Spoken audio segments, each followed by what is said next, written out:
यहाँ बात करूँ अगर गुज़िश्ता एक हफ्ते के दौरान हुकूमत और हकीका कायदीन के दरमियान मुज़ाकरात की, तो वहाँ पर जितना मुतालबात रखे गए उसमें सबसे ज्यादा हुकूमत अपना जो बहाना बना रही है वो IMF को नाम ले रही है।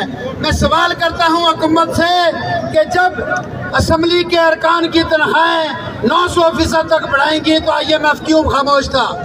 नेपरा ने 30 लाख रुपए अपनी तनख्वाह में इजाफा किया।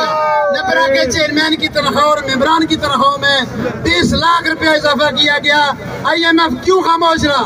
लेकिन जब रियासत के वो लोग जो रियासत के सुतून हैं, जो रियासत के लिए जरूरी हैं, रियासत जिनकी माँ है, उनके घर का चूल्हा जलाने की बात आती है तो आपको IMF याद करता है, याद आ जाता है।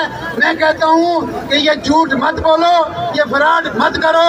इंशाल्लाह हम अपनी कुव्वत से IMF को भी जो है वो धक्का देंगे और आपको भी धक्का देंगे और इंशाल्लाह हम अपना हक लेकर यहाँ से जाएंगे।